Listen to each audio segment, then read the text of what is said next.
Tudo bem, moçada? Sejam bem-vindos ao Desmistificando Eletroanalítica e hoje nós vamos discutir sobre eletrogravimetria e coulometria. Bom, então a ideia de hoje é começar a discutir os primeiros métodos onde vai estar ocorrendo eletrólise mesmo na superfície dos eletrodos.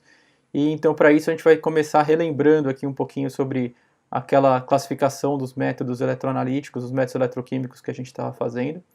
Depois disso, já que a gente vai ter que fornecer energia, é importante a gente fazer algumas considerações levando em consideração fontes externas, então isso leva às vezes os alunos a terem bastante dificuldade em entender polos entre pilhas e agora sistemas onde a gente está carregando uma pilha, por exemplo. Depois disso a gente vai definir o que é a técnica de eletrogravimetria, o que é a técnica de coulometria, a partir dos nomes tentar entender um pouquinho. E já que agora a gente vai estar fornecendo energia a essas pilhas, é importante a gente começar a entender aqui o que é ou o que acontece, né, quando nós estamos aplicando uma diferença de potencial em células eletroquímicas. Isso é extremamente importante e que acarreta no fato dos alunos terem bastante dúvida em entender que reações estão acontecendo. Então aqui tem uma analogia bastante interessante para se fazer usando um diagrama do tipo escada, esse diagrama do tipo ladder. É algo que eu acho bastante importante para fazer os alunos entenderem qual é a reação que está acontecendo numa determinada superfície de um eletrodo. Depois disso, já que a gente está agora tendo uma eletrólise acontecendo na superfície dos eletrodos, a gente precisa entender o que é sobre potencial. Então aquele fato de toda vez que a gente escuta, mas se eu quero carregar uma pilha, eu preciso dar mais energia do que o potencial termodinâmico daquela pilha. Então isso aqui é onde a gente vai começar a discutir essa história do sobrepotencial. E depois disso ver propriamente dito o que é eletrogravimetria e o que é a coulometria. Bom, então para começar a relembrar os tipos de métodos eletroanalíticos que a gente estava discutindo, então a gente tem esses métodos que a gente define como esses métodos interfaciais, então está acontecendo alguma coisa naquela interface eletrodo-solução. E a gente tinha visto aqui que os métodos potenciométricos e as titulações potenciométricas eram métodos que a gente não tinha passagem de corrente, então eram métodos que a gente chamava como métodos estáticos. Passava só uma pequena corrente para estabelecer conexão entre os dois reservatórios daquelas pilhas que a gente estava estudando, mas a ideia é que a gente tem uma corrente muito baixa passando entre eles, tem uma corrente não apreciável fluindo no sistema.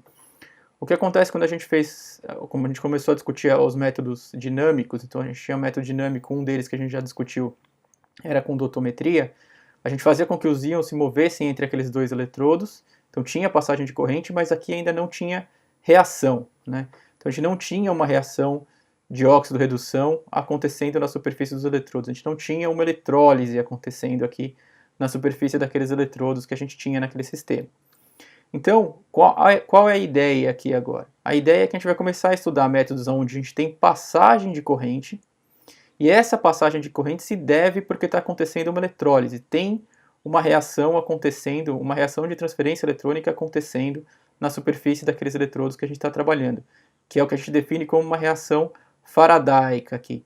Então essa reação faradaica que a gente tem aqui nesse sistema, ela é uma reação de transferência eletrônica e a partir de agora o que vai começar a acontecer é todos os métodos que a gente vai começar a discutir aqui no canal estão relacionados com ter passagem de corrente por um potencial aplicado de uma fonte, que a gente já vai discutir agora no próximo slide. Então a gente tem uma fonte de energia aplicando uma diferença de potencial nessa célula eletroquímica, e então a gente precisa começar a entender o que acontece, o que é essa fonte, como acontece essa aplicação de potencial, e o que vai acontecer nesses sistemas para a gente começar a entender. E o ponto importante é, tem passagem de corrente, e essa passagem de corrente se deve por causa de uma reação de transferência eletrônica que está acontecendo na superfície do eletrodo. Então esse é o principal ponto de entender todas as técnicas que vão começar a acontecer até agora.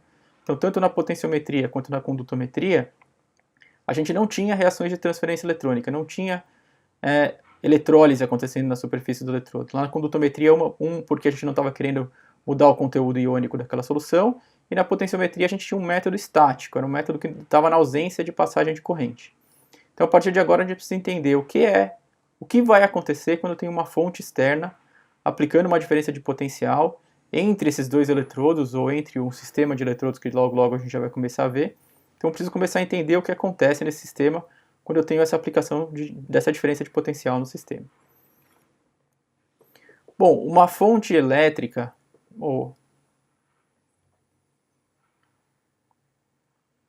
uma fonte elétrica pode ser uma pilha. Então se eu pensar ali num sistema, eu tenho uma pilha, então se eu tiver o desenho lá de uma pilha, então eu tenho lá o terminal positivo da pilha e tem um terminal negativo.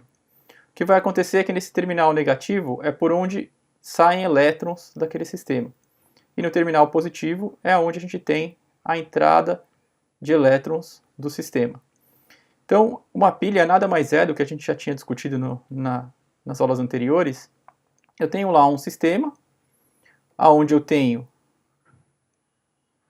os dois reservatórios, tenho uma ponte salina, tenho eletrodos naquele sistema, e tenho esses eletrodos vão ser conectados num determinado, para fornecer energia para um determinado aparelho, para um determinado dispositivo. Então, em um determinado local ali, eu vou ter lá o meu ânodo, e no outro terminal eu tenho o meu cátodo. Então, das definições que a gente tinha da nomenclatura de pilhas, lembra que então, se eu tenho aqui no meu ânodo, o que vai acontecer é que eu tenho aqui uma oxidação. Eu tenho uma espécie C indo AD mais elétron. Então aqui eu tenho a saída dos elétrons daquela minha pilha. Então aqui eu tenho o terminal negativo daquela pilha. E aqui no cátodo é onde eu tenho uma reação de redução. Eu tenho A mais elétron indo a B. Então aqui é a parte onde recebe os elétrons. Então, na nomenclatura de pilhas, a gente sabia que onde era o cátodo a gente tem o polo positivo e onde é o ânodo a gente tem o polo negativo. Então, é assim que a gente sabia qual era o polo positivo e o polo negativo da pilha. Quando a gente tem aqui, então, agora nessa discussão que a gente está fazendo fontes, quem controla os polos daqueles eletrodos onde a gente vai estar é a fonte externa. Então, a fonte externa é quem está fornecendo energia para o sistema. Então, se a gente tiver uma pilha lá de 1,5 V, o que significa é que esse polo aqui está 1,5 V maior do que esse polo que está aqui, de diferença de potencial. Então, nesse sistema, o que vai acontecer é que quem controla o polo, então se eu conectar alguma coisa a esse terminal, ele vai ser negativo. Se eu conectar alguma coisa a esse terminal, ele vai ser o positivo. Então os elétrons vão entrar por aqui, e aqui ele vai puxar elétrons daquele sistema que a gente estiver ligando.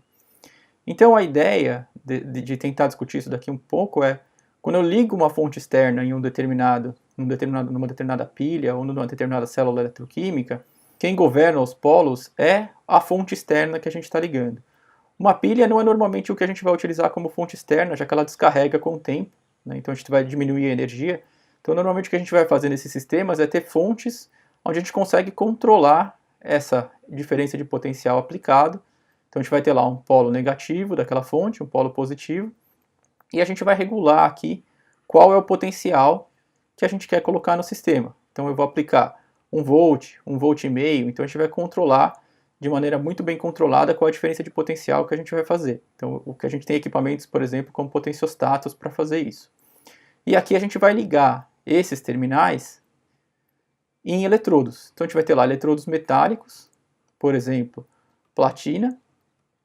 Então a gente tem eletrodos de platina em uma determinada solução e a gente vai fazer, ou a gente vai aplicar diferenças de potencial nesse sistema. Por que eu estou discutindo um pouco dessa história da fonte elétrica? É importante discutir que a fonte elétrica aplica diferenças de potenciais positivas, então a gente está aplicando valores de diferença de potencial. Então isso significa que esse polo está numa energia maior do que esse polo pela diferença de potencial que a gente está aplicando. Se eu aplicar, mas eu posso aplicar diferenças de potenciais negativas. É possível aplicar diferenças de potenciais negativas. Só que o que a gente está fazendo nesse momento é fazer com que agora esse polo aqui seja o negativo e esse polo aqui seja o positivo. Então o que eu estou querendo discutir é que o polo negativo é da onde a gente está injetando elétrons naquele sistema. Se eu estou injetando elétrons naquele sistema, o que vai acontecer é que eu estou forçando naquele eletrodo que eu estou injetando elétrons, é forçar a acontecer reduções, por exemplo. E naquele eletrodo onde eu estiver tirando elétrons do sistema, é onde eu estou fazendo com que aconteça aqui oxidações. Esse é o ponto, por isso que eu quero discutir essa história da pilha, porque leva a muitas discussões sobre mas qual é o eletrodo positivo, qual é o eletrodo negativo? Pilhas é fácil de discutir quem é eletrodo positivo ou negativo, porque está diretamente atrelado ao fato de tirar elétrons, da onde saem elétrons do sistema. Já quando eu tenho uma fonte externa, é a fonte externa que controla os polos e o potencial pelo qual eu estou aplicando naquele sistema. Uma vez feita essa introdução sobre as técnicas que a gente está utilizando. Então, o que vem da definição de eletrogravimetria ou o que vem da definição de coulometria. Nesses sistemas, a gente vai ter sistemas onde a gente tem dois eletrodos, então tenho aqui, vou ter uma célula eletroquímica, onde eu tenho dois eletrodos, já depois vai discutir que eletrodos são esses, então a gente tem sistemas com dois eletrodos, tem uma certa substância em solução que eu quero analisar, por exemplo, eu vou pensar aqui no primeiro momento, tem uma solução de cobre 2+, que eu quero analisar. Nessa solução eu tenho um determinado eletrólito. Esse eletrólito é importante em eletroquímica, a gente já vai discutir. Então, nesse determinado eletrólito que a gente tem, é necessário, na grande maioria das vezes em eletroquímica, a gente tem eletrólitos, a gente precisa ter eletrólitos em solução.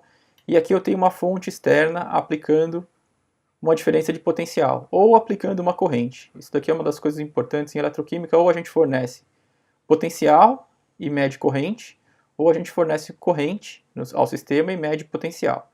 Então eu tenho uma fonte externa, na montagem desses equipamentos aqui, dois eletrodos, uma célula eletroquímica com a substância que eu quero analisar e um determinado eletrólito. Qual é a característica importante desses dois métodos, que são similares?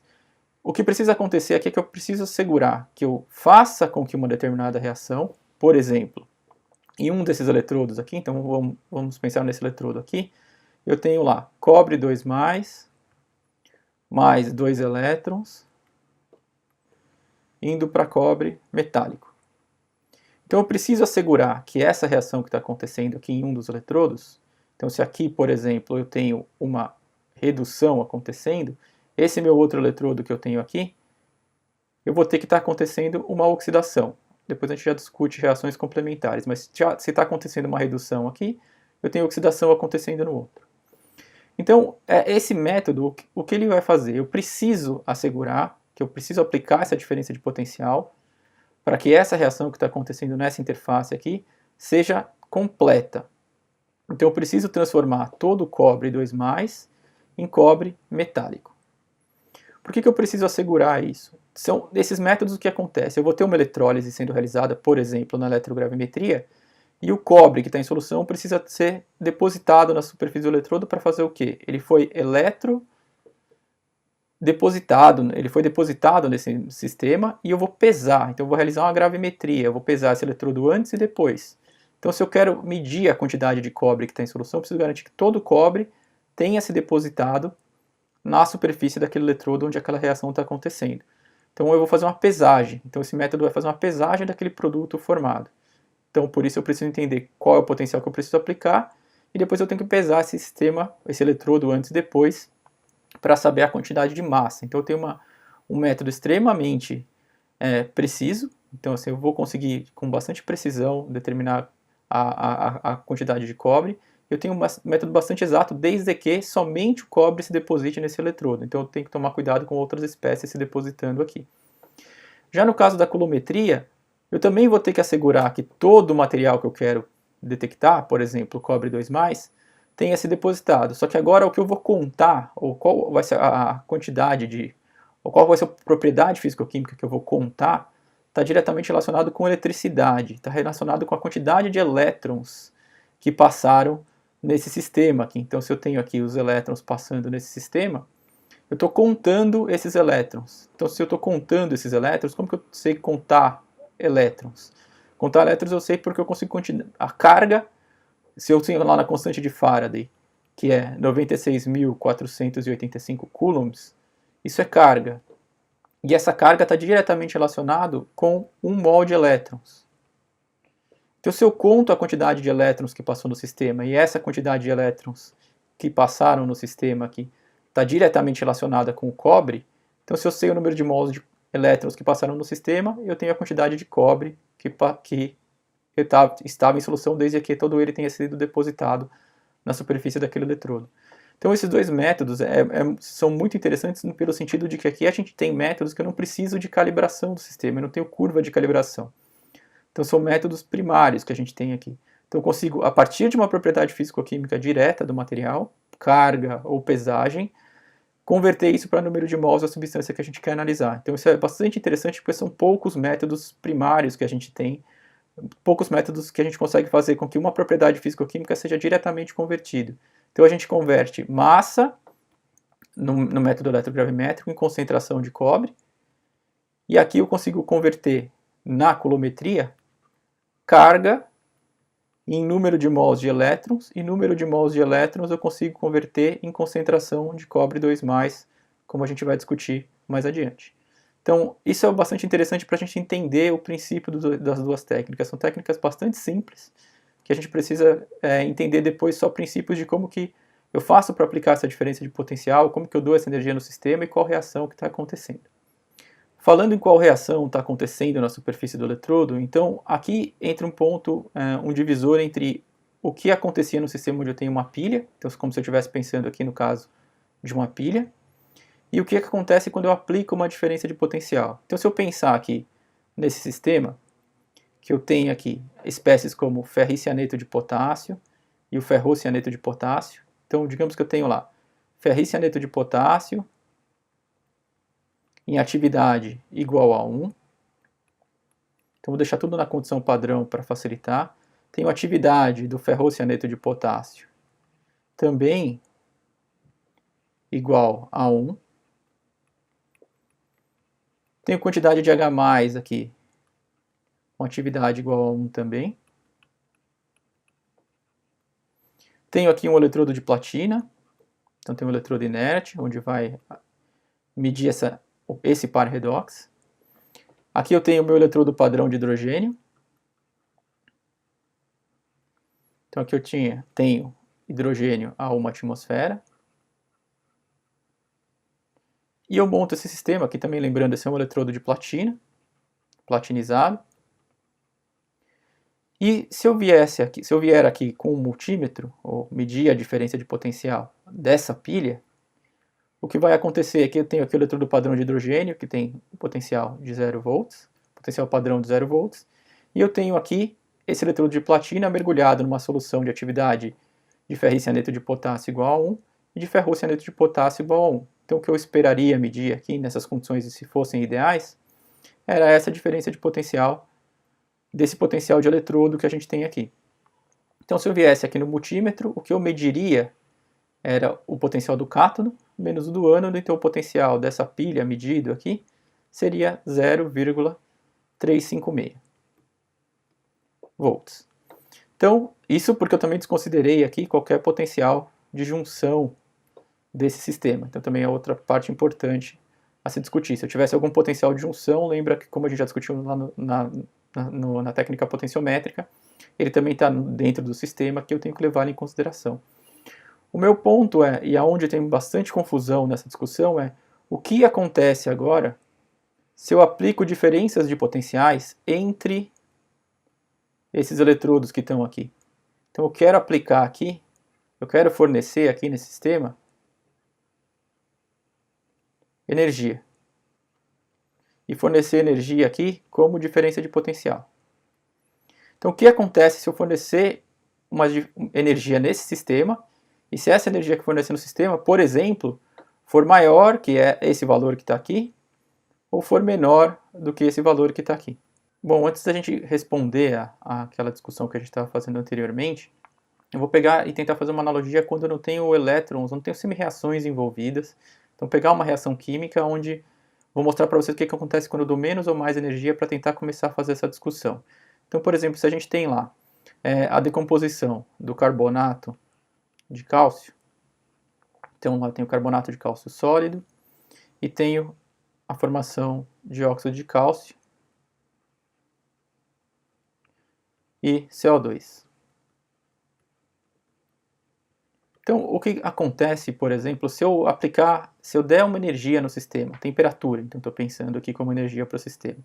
Então, se eu tiver uma temperatura de 25 graus Celsius, o que eu sei daquele sistema é que eu consigo calcular o ΔG, e o ΔG que eu calculo para esse sistema me dá um valor de 130 kJ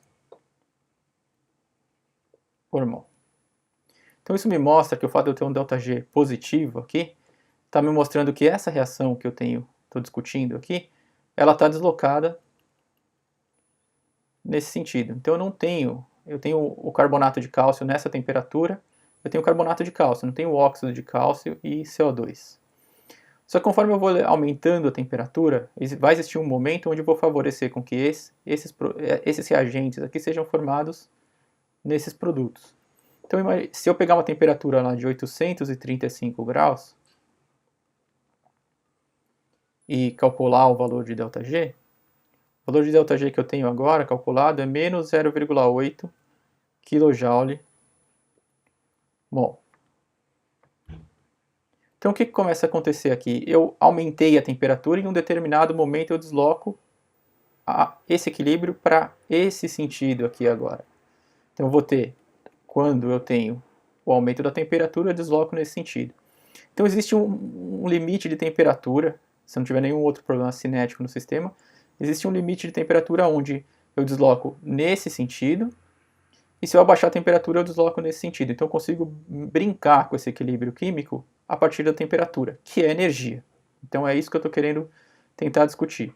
Quando a gente tem essa discussão sem ter elétrons envolvidos, parece que essa discussão fica relativamente fácil de ser entendida. É aí então que entra essa discussão, que esses dois artigos que estão aqui embaixo, eles fazem uma discussão bastante interessante levando isso em consideração. O que eles querem usar é o que a gente define aqui como esse diagrama de Ladder, que é um diagrama do tipo escada, então do inglês. Então, nesse diagrama, o que eles tentam mostrar é utilizar representações gráficas, que é o que a gente faz bastante. Depois eu vou mostrar para um outro exemplo, de novo, onde não tem elétrons envolvidos, tem um outro equilíbrio químico, por exemplo, ácido-base, para tentar entender, se eu tiver numa determinada situação, onde eu tenho mais cloreto, pensando nesse equilíbrio químico, que forma eu tenho? Dependendo da quantidade de cloreto que eu tenho, a prata está livre, a prata está complexada com um diamine prata, ou a prata está como um precipitado, em qual condição experimental eu estou aqui, se eu te der uma determinada propriedade. Para deixar mais claro, eu vou mostrar um exemplo com pH já em seguida. Mas a ideia é usar esse diagrama para tentar entender qual reação está acontecendo na superfície do eletrodo, do mesmo jeito que a gente utiliza qual é o pH e qual espécie química eu tenho para um determinado pH, que eu acho que vai ficar um pouco mais claro quando eu der um exemplo mais palpável para pH. Então a ideia é estimar aqui, num determinado sistema onde eu tenho um equilíbrio, e eu posso ter equilíbrios químicos com elétrons envolvidos, então acho que é isso que é importante que eu estou querendo destacar para vocês, e entender isso não para energia, no sentido da energia que a gente está pensando aqui como temperatura, mas energia de potencial do eletrodo. Se eu controlo o potencial do eletrodo, que é uma coisa que eu consigo fazer em eletroquímica, com aquela fonte externa, qual é a espécie química que está perto daquele eletrodo. É isso que a gente vai tentar entender com esse diagrama e eu vou tentar mostrar para vocês de um jeito, de novo, também com uma analogia ácido-base. Então, se eu pegar aqui o diagrama de escada, para um exemplo ácido-base, então estou pensando aqui no acetato, no ácido acético, então tem o equilíbrio ácido acético, acetato, é bastante tranquilo a gente descrever esse equilíbrio ácido-base a partir do Ka. Então a gente tem o acetato multiplicado pela quantidade de hidrogênio de H+, dividido pela concentração de ácido acético, e esse é o valor da constante do Ka para a ionização do ácido acético. Eu consigo rearranjar essa equação e descrever a equação na forma de pH é igual a pKa mais log da concentração do acetato no equilíbrio e a concentração de ácido acético, que me dá um valor de 4,76. Se eu tenho concentrações iguais de ácido acético e acetato, então o valor de pH é igual a pKa, e quando o valor de pH é igual ao valor de pKa, você sempre consegue me dar a informação de que a quantidade de acetato e a quantidade de ácido acético é igual. Se os valores agora de pH forem menores do que o valor de pKa, ou então o valor de pH vai ser menor do que o 4,76, vocês sempre falam que a forma predominante da espécie química que a gente tem na solução é o ácido acético é muito maior do que a concentração do acetato. Já se eu estou em valores de pH maiores do que os valores de pH, então do pKa, vocês sempre vão falar que a forma da espécie química que mais existe em solução é o acetato e não o ácido acético. Então assim vocês conseguem me dizer, numa determinada condição experimental, que é, por exemplo, o pH, me falar qual é a forma química que existe em solução. Essa analogia do diagrama de escada vai tentar fazer a mesma coisa. a partir de qual é o valor do potencial do eletrodo, qual é o potencial que eu dei para aquele sistema, qual é a espécie química que existe próximo da superfície daquele eletrodo que a gente está trabalhando. Então, usando essa analogia do diagrama de escada, nós podemos pensar nesse eixo aqui. Nós temos um meio mais ácido, então temos um valor de pH mais baixo, e aqui a gente tem um meio mais alcalino, um valor de pH mais alto. E aqui quando o pH, o valor de quando o pH for igual ao valor de pKa. Então, usando aquela discussão que a gente tinha feito no slide anterior, quando o valor de pH fosse igual ao valor de pKa, a concentração de ambas as espécies da base conjugada e do ácido eram iguais. Quando o valor de pH, toda essa faixa aqui, for maior do que o valor de pKa, então significa que eu tenho mais a forma da forma da base conjugada do que da forma ácida. E quando eu tiver valores de pH menores do que o valor de pKa, eu tenho mais da forma ácida do que da forma básica.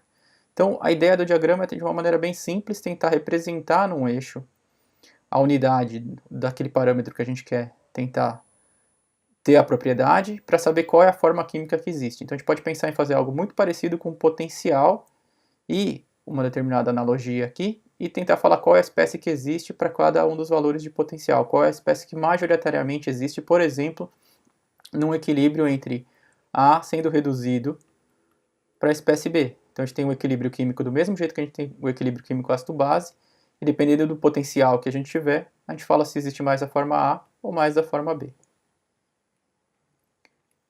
E por que dessa discussão? Isso aqui vem dessa principal pergunta aqui. Isso é uma das coisas que toda vez que eu acabo perguntando nas aulas, causa uma confusão, até por uma concepção alternativa que a gente acaba tendo com relação a potencial. Então, o potencial de eletrodo desse sistema aqui, ferricianeto de potássio indo para ferrocianeto de potássio, ele é dado por 356 milivolts. Então, se eu monto um sistema eletroquímico, onde eu tenho lá, ligado num potenciômetro no polo negativo, eletrodo padrão de hidrogênio. Eu tenho lá no polo negativo, que eu falo no terra, né? Aqui do multímetro. E aqui no polo positivo eu tenho um eletrodo de platina numa solução onde eu tenho ferricianeto de potássio, atividade igual a 1, ferrocianeto de potássio, atividade igual a 1, tudo numa célula eletroquímica, tudo na condição padrão. A diferença de potencial que eu meço é 365 milivolts positivo entre esses dois polos num multímetro. Então, se eu estiver fazendo uma técnica potenciométrica. E aí a pergunta que vem sempre é: qual é o potencial que eu preciso para fazer com que essa espécie química vá para essa espécie química? O que eu sempre escuto muito de resposta é que o potencial que eu preciso aplicar aqui é 356 milivolts. E toda vez que eu faço a mesma pergunta é: qual é o potencial que eu preciso agora para oxidar essa espécie química nessa espécie química? Que na prática é fazer o quê? Essa espécie química ir para essa espécie química aqui. Então, o que eu escuto muito como resposta, até por causa daquele algoritmo que a gente usa para calcular potenciais de pilha, então se eu inverto a reação, que significaria inverter a reação, tenho lá FeCN6, 4- indo para ferricianeto de potássio,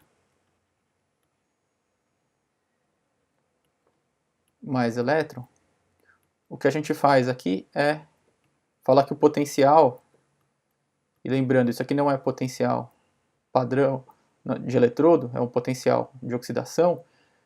Quando a gente faz isso, a gente troca o sinal, que era o que a gente usa bastante naquele algoritmo de somar as duas reações, e aparece o sinal negativo aqui. E o que eu escuto como resposta é que, então, para oxidar eu preciso de menos 356 milivolts, e para reduzir eu preciso de 356 milivolts, o que não é verdade, né?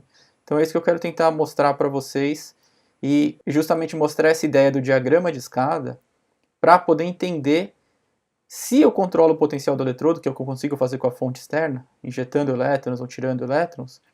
Então, se eu controlo o potencial daquele eletrodo, é saber qual é a espécie química ou qual é a reação química que pode acontecer na superfície daquele eletrodo usando essa analogia que a gente já discutiu tanto para ácido-base e quanto o caso da temperatura, que era no caso do carbonato, quando a gente estava discutindo para reações onde não envolviam um elétron explicitamente. Bom, então pensando nessa discussão, então eu estou agora querendo usar o diagrama de Lahder para um processo de óxido-redução. Então a primeira coisa que eu estou fazendo é assumir que a equação de Nernst ela consegue descrever a relação entre as espécies. Então eu tenho que assumir que esse equilíbrio químico é rápido e reversível, que é o que a gente assume na equação de Nernst, e eu consigo descrever a concentração do ferrocianeto de potássio e do ferricianeto de potássio pela equação de Nernst.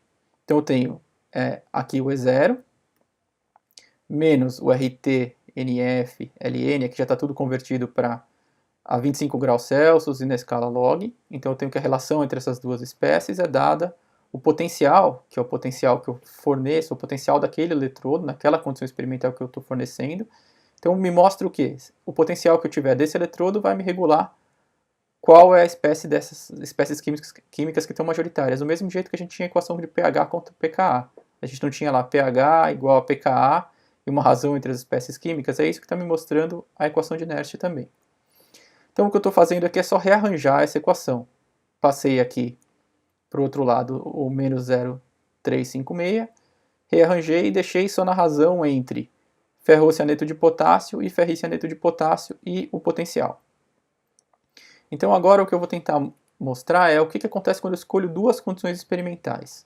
Duas condições experimentais que são E maior do que o E0, o potencial padrão do eletrodo, e um E menor do que o E0, que é o potencial padrão do eletrodo.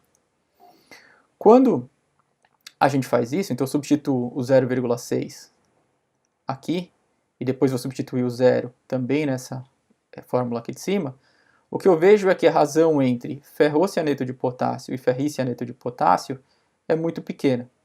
Então isso significa falar que eu tenho muito mais ferricianeto de potássio do que ferrocianeto de potássio. Quando eu faço a mesma coisa para 0 volts, a razão entre as duas espécies é muito grande, é muito alta. Então significa que eu tenho muito mais ferrocianeto de potássio do que ferricianeto de potássio.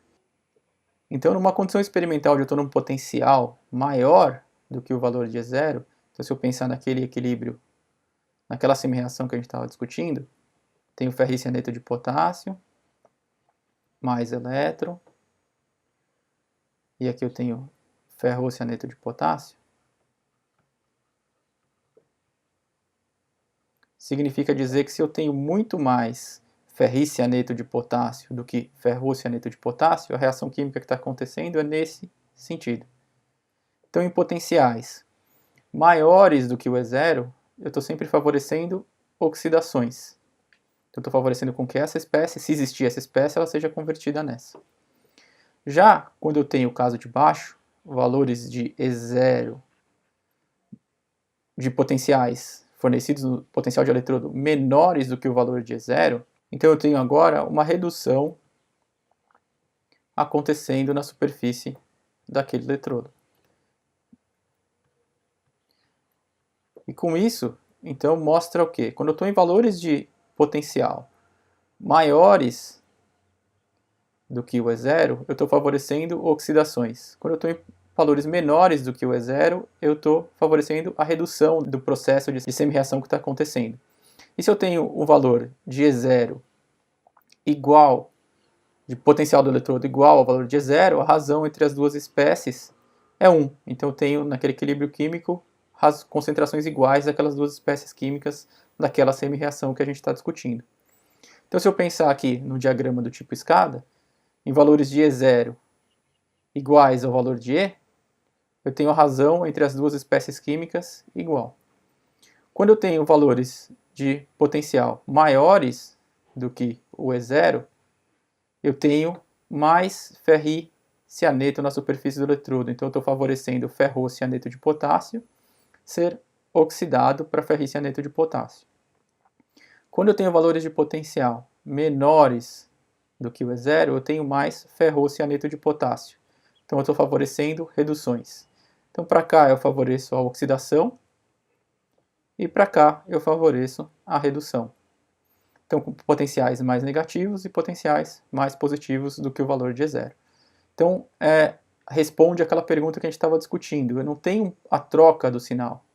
O que eu tenho é, para cima de um determinado valor de potencial acima do E0 ou abaixo do E0, eu desloco o equilíbrio daquela semi-reação em um determinado sentido. Então, esse ponto é bastante importante de entender o que acontece na superfície de cada eletrodo para determinada condição experimental.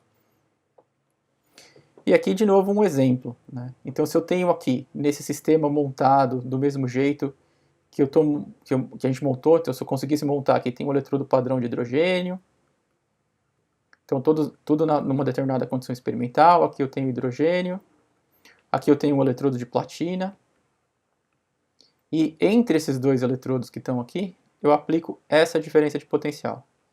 Essa diferença de potencial que está aqui, ela está nessa região aqui. Então ela é maior do que o valor de E0. E eu tenho em solução, e essa parte é importante, só ferricianeto de potássio, e eu tenho um eletrólito, como a gente já vai logo começar a discutir as razões pelas quais eu tenho um eletrólito. Mas em eletroquímica, nesse primeiro momento, lembrando, a gente sempre tem um determinado eletrólito em solução. E a pergunta é, o que acontece então, se eu aplico um potencial maior do que o E0, a espécie química que deveria existir na superfície daquele eletrodo, desse equilíbrio, dessa semi-reação que a gente está discutindo, deveria ser o ferricianeto de potássio, que já é a espécie química que existe em solução. Então, o que deveria acontecer na superfície do eletrodo ao se aplicar essa diferença de potencial? Eu não espero que aconteça nenhuma reação de transferência eletrônica. Então, nesse primeiro momento, como a gente está discutindo ainda as reações de transferência eletrônica, o que acontece é que eu vou polarizar esse eletrodo, os íons que estão aqui vão migrar no sentido do correspondente polo do eletrodo formado aqui, mas eu tenho carga sendo transportada, como a gente já tinha discutido na condutometria, mas eu não tenho aqui nenhuma reação de transferência eletrônica. Então, aqui nesse primeiro momento, eu não tenho nenhuma reação de transferência eletrônica acontecendo na superfície desse eletrodo. Já o que acontece no outro caso, se agora entre esses dois eletrodos, de novo, há um eletrodo de platina que a gente tem aqui, a diferença de potencial que eu estou aplicando entre esses dois eletrodos agora é menos 120 mV, menos 120 mV está nessa região que está aqui, menor do que o valor do E0. Então aqui eu tenho o meu eletrodo padrão de hidrogênio, só para facilitar aqui as nossas comparações. Então ele é 0 volts, então leve em consideração que aqui a gente tem nas condições, estamos na condição padrão, apesar de a gente estar com concentrações diferentes. A espécie química que existe aqui é o ferricianeto de potássio. Então esse é o primeiro ponto importante. Quem deveria existir na superfície do eletrodo, segundo as nossas considerações do diagrama de escada, é essa espécie química que está aqui. E a espécie química que tem em solução é essa. E eu estou dando energia suficiente para fazer o quê? Favorecer a redução. Então, se eu estou dando energia suficiente para favorecer a redução, a reação acontecendo nesse sentido que está aqui, e eu tenho essa espécie química e tenho a energia necessária, já que eu estou aplicando essa diferença de potencial, então significa que o ferricianeto de potássio vai se reduzir para ferrocianeto de potássio. Então aqui a gente tem energia para poder fazer com que o ferricianeto de potássio, se eu não tiver nenhum outro impedimento, que é isso que a gente já vai discutir agora, consiga se reduzir para ferrocianeto de potássio. Então é assim que eu sei se pode acontecer uma determinada reação química na superfície de um eletrodo pelo potencial aplicado de uma fonte externa. Então esse diagrama do tipo escada é extremamente valioso para a gente tentar entender esse tipo de representação. Ajuda muito a tentar entender qual reação acontece na superfície desses eletrodos que a gente tem aqui ao se aplicar uma diferença de potencial entre esses eletrodos. Bom, o problema de quando a gente tem eletricidade sendo transportada através dessas células eletroquímicas que a gente tem aqui, a gente precisa começar a considerar outros fatores, né? Então, existem outros fatores que fazem com que esse potencial que a gente precise aplicar seja diferente do potencial calculado termodinamicamente. Então, toda vez que a gente escutava, mas quando eu preciso carregar a bateria do meu celular ou carregar uma pilha, eu preciso dar mais energia do que era a energia que a pilha fornecia. Isso é porque o fato de, quando a gente tem corrente sendo transportada, a gente precisa dar uma energia a mais pelo fato dele se afastar daquele potencial termodinâmico, que é o potencial que a gente mede utilizando a tabela de potenciais padrão. Então, esse afastamento se vê por três fenômenos que a gente vai começar a discutir. O primeiro deles é a queda ômica. Então, o que acontece? Eu preciso gastar energia para transportar carga naquela solução. Ou, no caso, quando eu estou usando uma pilha, eu vou perder energia para transportar a carga. Então, eu já tenho que pensar que parte da minha energia vai ser perdida, a minha pilha pode fornecer uma determinada energia, mas ela vai perder energia para transportar a carga. Uma vez que reações químicas faradaicas estão acontecendo, então tendo transferência eletrônica acontecendo na superfície dos eletrodos, as concentrações perto daquele eletrodo começam a mudar. Se a concentração começa a mudar, então, como a gente já tinha visto pela equação de Nernst, o potencial daquele eletrodo muda. Então ele precisa sempre estar constantemente pensando nesse problema no sistema.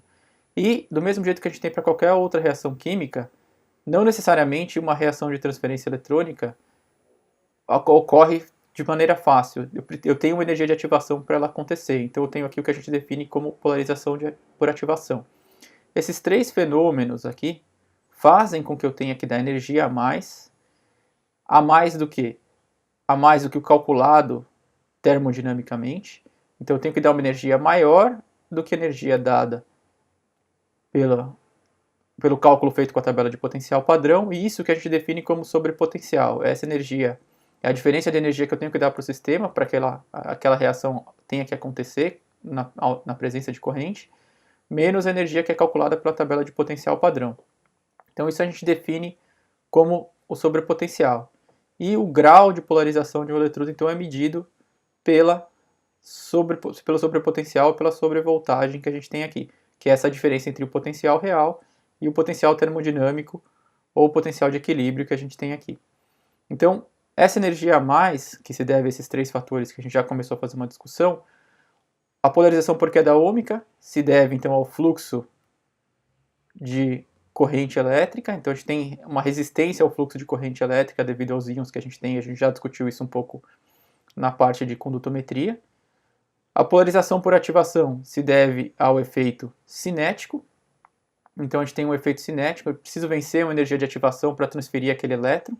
Por exemplo, eu tenho lá cobre 2+, em solução, passando para cobre metálico no eletrodo. Então eu posso ter uma energia de ativação para que esse processo ocorra.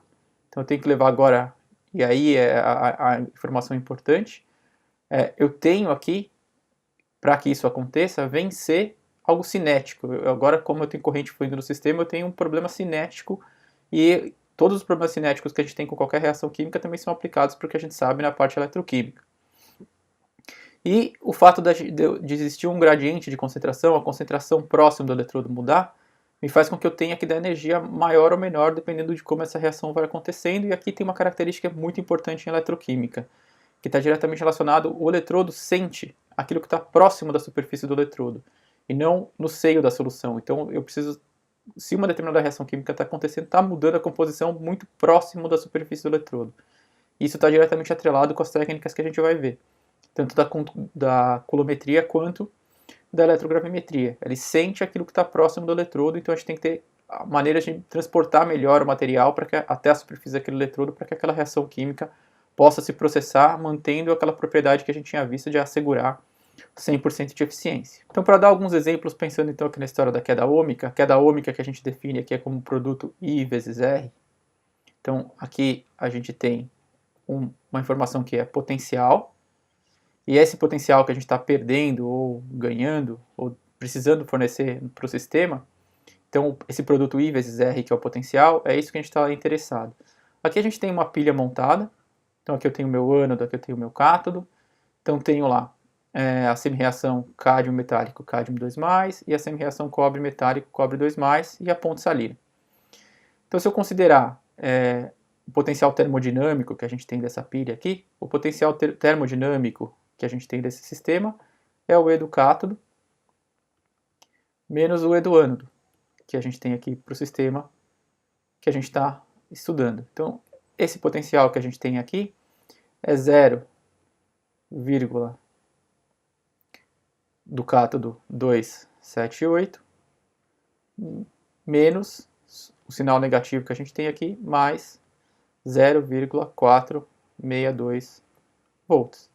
Esse aqui é o potencial que a gente tem para o sistema, o potencial termodinâmico que a gente tem aqui, o potencial de equilíbrio. O problema é que aqui no caso do efeito de queda ômica, o que ele vai fazer é aumentar o potencial necessário para aquela célula operar com uma célula eletrolítica. E o que ele vai fazer, pensando nas pilhas, ele diminui o potencial medido. Então eu estou perdendo energia nas células galvânicas. Então o que vai acontecer é que para um sistema onde a gente tem célula eletrolítica, então o potencial aplicado que eu tenho aqui no sistema, ele vai ser o potencial de equilíbrio mais o produto I vezes R. Ele vai depender da resistência da solução que a gente está trabalhando e da corrente que passa no sistema. E para uma célula galvânica, nesse caso, nessa célula galvânica, o que vai acontecer é que essa pilha pode me dar essa energia toda que está aqui, então tenho essa energia, só que ele vai perder energia para transportar carga que a gente tem aqui no sistema. Então é isso que acaba acontecendo nesses dois exemplos. Aqui numa célula eletrolítica e aqui numa célula galvânica. Então a gente vai perder energia no caso das pilhas, é essa energia a mais que eu preciso dar para transportar carga para vencer essa barreira energética. Então se eu pegar dois exemplos aqui, se eu pensar naquela célula anterior que a gente tinha, e que ela tem uma resistência de 4 ohms, e a corrente que passa aqui é de 0,1 amperes. O que vai acabar acontecendo nesse sistema aqui, então se eu pensar nessa célula anterior, atuando aqui então como uma pilha, o que a gente vai ter o potencial da célula galvânica, que a gente tem nesse sistema, ele vai ser dado por 0,278 mais 0,462, que era o potencial de equilíbrio, potencial termodinâmico, e eu vou perder o produto I, então I vezes R, ampere vezes ohm, que a gente vai ter aqui volt, então eu tenho 0,1 vezes 4 ohms. Então desse cálculo aqui, a gente chega no valor de 0,74, que é essa parte aqui, menos 0,4, chegando num potencial de 0,34 volts. Isso aqui seria o potencial real que aquela pilha pode fornecer, levando em consideração essa perda de energia por causa do transporte de carga. Se eu pensar agora no mesmo exemplo, se agora eu quero carregar essa pilha, então ela indo no sentido não espontâneo aqui, qual seria a energia que eu tenho que dar para carregar essa pilha? Então se eu tenho, qual seria o potencial que eu tenho que aplicar? Então o meu E aplicado nesse sistema, ele vai ser dado pelo 0,74, que vinha do potencial do E de equilíbrio que a gente tinha do sistema,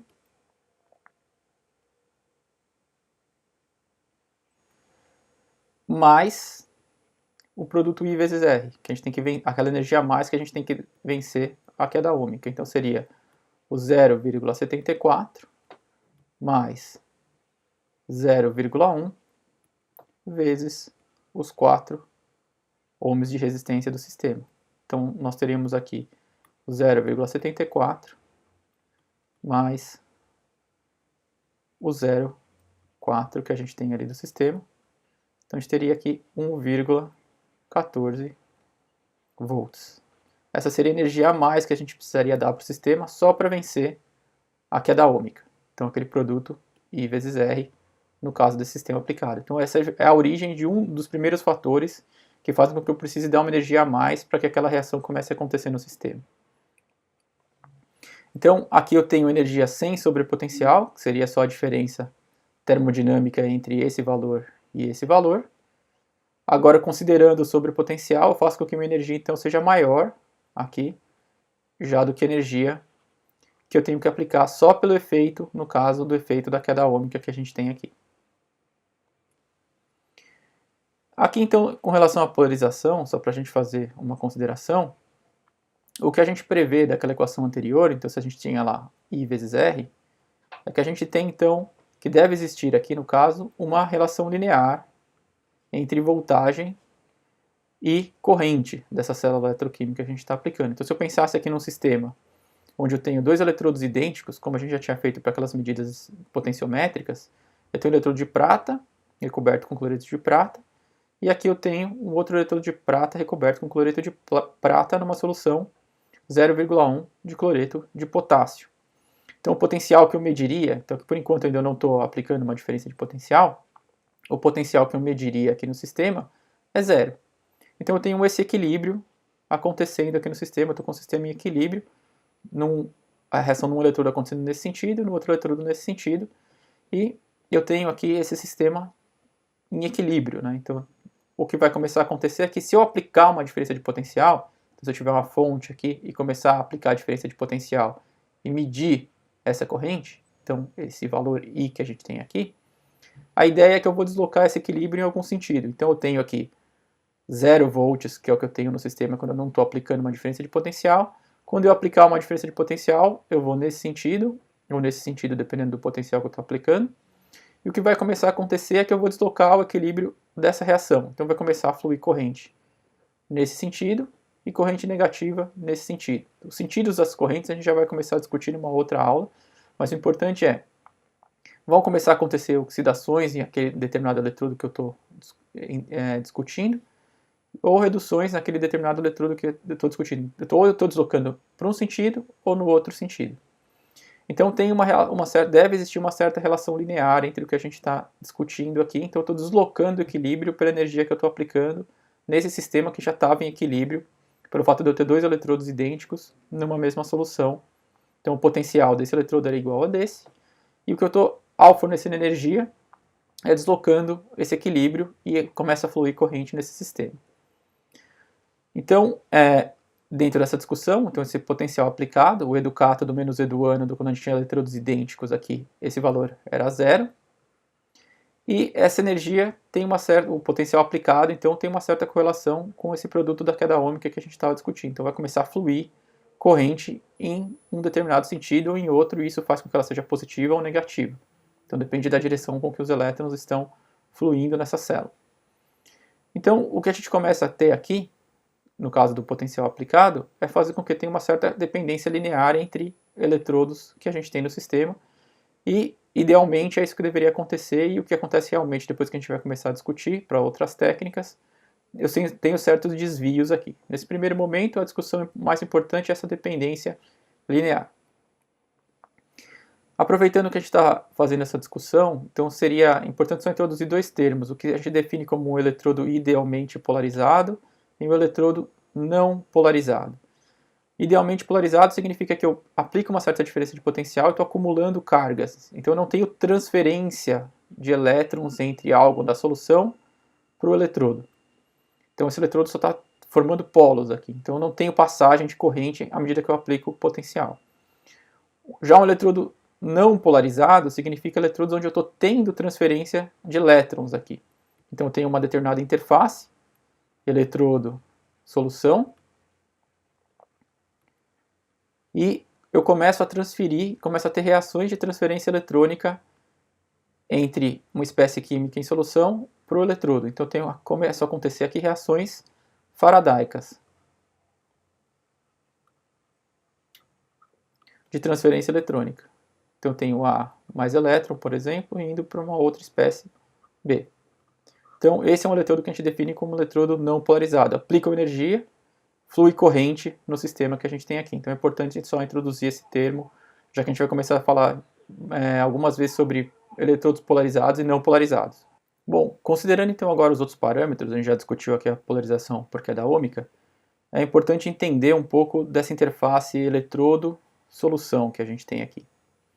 Então nessa interface eletrodo-solução, existe então a espécie no seio da solução, ela está numa determinada concentração, ela tem um transporte de massa até a superfície do eletrodo, que esse mecanismo está diretamente relacionado com a difusão. Então, à medida que eu consumo uma determinada espécie oxidada, que está aqui, e ela está indo para a forma reduzida, o que começa a acontecer é que a concentração da espécie no seio da solução é diferente da concentração na superfície do eletrodo, e existe um mecanismo para transportar ela por difusão. Então, tem um gradiente de concentração.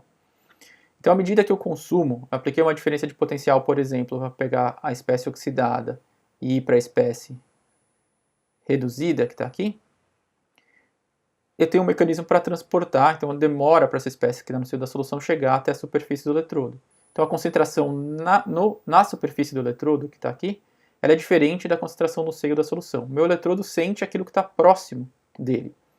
Então, se eu pensar que para um determinado eletrodo, se eu tivesse lá num reservatório, então, aqui eu tenho uma ponte salina ligando com uma outra célula eletroquímica, aqui eu tenho um eletrodo de cobre, numa solução que eu tenho cobre 2+, por exemplo.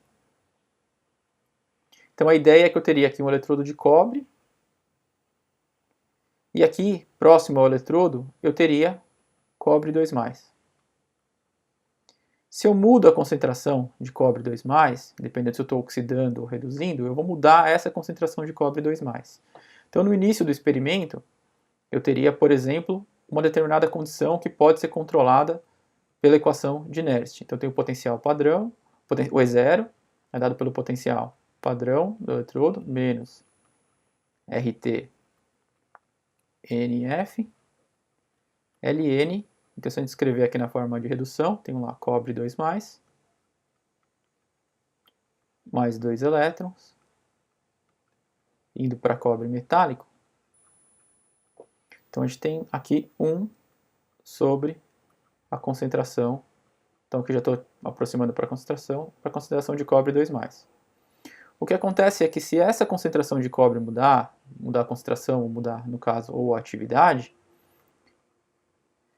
o que acontece é que, então, se essa concentração muda o potencial. Então isso muda aquele potencial de equilíbrio que a gente já estava calculando entre o E do cátodo e o E do ânodo. Então tem uma energia a mais para ser aplicada nesse sistema que está diretamente relacionado, então, com a polarização por concentração. Então a concentração próxima do eletrodo muda, o potencial do eletrodo muda, e daí vem esse outro termo da história dessa polarização que a gente tem aqui, dessa energia a mais que a gente aplica no sistema. O outro ponto está diretamente relacionado com essa etapa que a gente tem aqui, a polarização por ativação, essa transferência do elétron, ou para transformar a espécie oxidada na espécie reduzida, ou para fazer a espécie reduzida e para a espécie oxidada. Então a gente está trabalhando com esse ponto aqui. Então a gente tem a energia de ativação como qualquer reação química, facilitada ou dificultada. Então esse processo de transferência eletrônica demanda energia para saber se vai acontecer oxidação ou redução. Então eu preciso vencer essa energia de ativação do sistema, e isso está diretamente relacionado com essa etapa. Então a gente tem esses 3 processos, a queda ômica, que está relacionado com o transporte em solução, a polarização por concentração, já que a concentração próxima do eletrodo muda, e a polarização por ativação, que está diretamente relacionado com a transferência eletrônica que ocorre na superfície do eletrodo, dessa reação de transferência eletrônica que acontece para esse sistema que a gente tem aqui. Bom, dito isso, então o que a gente tem naquele diagrama agora, pensando então do mesmo jeito que a gente fez com o diagrama de escada, a gente tem o 100 sobre o potencial, a gente tem o potencial de equilíbrio. À medida que eu tenho cada um desses efeitos que a gente tem aqui, queda ômica, polarização por concentração, polarização por ativação, a gente tem um aumento da energia necessária. Então a gente tem uma somatória de energias a mais que a gente precisa dar para o sistema para fazer com que eu consiga processar uma determinada reação química. Então, esses sobrepotenciais são os motivos pelos quais eu preciso aplicar uma energia extra para fazer uma determinada reação não espontânea acontecer na superfície daqueles eletrodos que a gente está trabalhando, para que tenha uma determinada eletrólise e que flua corrente nesses sistemas que a gente vai trabalhar. E aqui entra, então, exatamente o ponto da discussão da aula, que é discutir as técnicas. Então, esses métodos baseados em conversões quantitativas, então eu preciso garantir que 100% da espécie química seja convertida na superfície dos eletrodos, a gente utiliza então nesses sistemas. Aqui a gente tem uma célula de 3 eletrodos, que ela vai ser importante para a gente começar a entender esses sistemas e como que a gente aplica a diferença de potencial, que a gente já vai começar a fazer a discussão. Mas o ponto é, tanto para pesar o material eletrodepositado ou para contar os elétrons numa condição de potencial constante ou de corrente constante, o que vai começar a acontecer é que, tanto na coulometria quanto na eletrogravimetria, eu preciso aplicar uma diferença de potencial em células eletroquímicas ou de 2 eletrodos ou de 3 eletrodos. Então esse potencial aplicado que a gente tem aqui no sistema, ele vai ser o potencial do E do cátodo menos o E do ânodo, o potencial termodinâmico que a gente tem aqui, e eu tenho uma somatória de energias sobre o potencial do cátodo para polarização de concentração, o sobrepotencial do cátodo para ativação, o sobrepotencial do ânodo para o efeito de polarização de concentração, o sobrepotencial do ânodo para o efeito de polarização por ativação, mais a queda ômica que a gente tem aqui. Então, esses efeitos que a gente tem aqui, eles fazem com que a gente tenha que entender, ou comece a entender o motivo pelo qual eu preciso dar essa energia a mais no sistema. E o outro ponto importante que a gente já tinha feito a discussão é que essas são as únicas técnicas aqui em eletroquímica que a gente define como os métodos absolutos, aqueles métodos primários. Então a gente não tem uma curva de calibração. Então eu pego direto a propriedade massa, que a gente vai ter aqui, ou a propriedade carga, que a gente vai ter aqui no sistema, e a gente já vai ver como a gente utiliza para cada uma das técnicas que a gente está trabalhando. Bom, então na eletrogravimetria, como eu já tinha comentado com vocês, a ideia é que nessas análises eletrogravimétricas, o que a gente vai determinar, o analito, ele vai ser sempre quantificado, a gente vai saber a quantidade dele a partir de um depósito sólido na superfície ou de um cátodo ou do ânodo. Então a gente tem eletrodos, que aqui a gente tem uma rede de platina, e aqui um eletrodo em espiral de platina. Então a ideia, a ideia é quantificar a partir da conversão total, eu preciso ter eletrodos de área muito grande para fazer com que eu converta o material de forma rápida. E além disso, que a gente tem aqui no sistema, a gente tem um agitador magnético. Eu preciso transportar muito bem a matéria do seio da solução até a superfície do eletrodo para que aquela reação aconteça. O elétron não vai encontrar o material lá no seio da solução. Então eu aumento bastante a área, então eu tenho um eletrodo de rede aqui, e um outro eletrodo, aqui um segundo eletrodo em espiral. Entre esses dois eletrodos eu vou aplicar uma diferença de potencial, com uma fonte externa que está aqui, e vou medir corrente, se caso seja necessário, mas o que mais importa aqui é eu garantir que só uma única espécie, por exemplo, cobre, que está em solução aqui nessa solução azulada, o cobre 2+, vire cobre metálico, se deposite na superfície dessa rede que a gente tem aqui, e o eletrodo seja pesado antes e depois. Se eu só depositei cobre e garantir essa certa seletividade, eu sei que a massa do material depositado só se refere à quantidade de cobre, eu sei o número de mols de cobre, eu sei a massa molar do cobre e eu consigo saber o número de mols e a partir do volume eu consigo saber a concentração em solução. Então o ponto importante é que eu consigo usar esse método para qualquer material que consiga se depositar na forma sólida aqui. Então a gente utiliza bastante bem cobre sendo depositado sobre cátodos de platina, níquel em meio alcalino sendo depositado também em eletrodos de platina, zinco em determinados meios complexantes, para prata, cádmio e ouro a partir dos seus respectivos complexos, tetraouro áurico, por exemplo, que deposita o metal e a partir daí, só tendo determinado metal, a gente sabe que vai conseguir depositar só ele, e depositar a partir nas formas de óxido, tanto quanto o chumbo quanto o manganês. E a partir dessas medidas, então dá para eletrogravimetricamente depositar o material e pesar o eletrodo antes e depois. Então a gente só precisa garantir que ele está bem seco, para não pesar a água que está aqui ainda no eletrodo. E a partir daí a gente sabe a massa, e da massa a gente consegue converter diretamente a partir dessa propriedade físico-química para concentração. O ponto importante aqui no exemplo da determinação do cobre é tentar entender a história do potencial aplicado.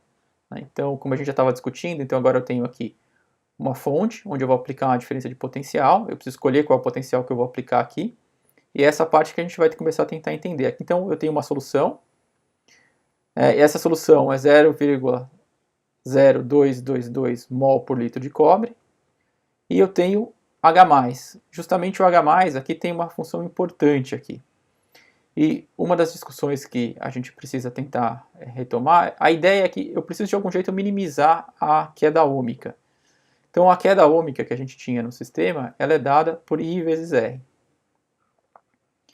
Então uma das coisas que eu posso fazer é diminuir a corrente que passa no sistema. Só que eu posso diminuir a área muito dos eletrodos para fazer isso.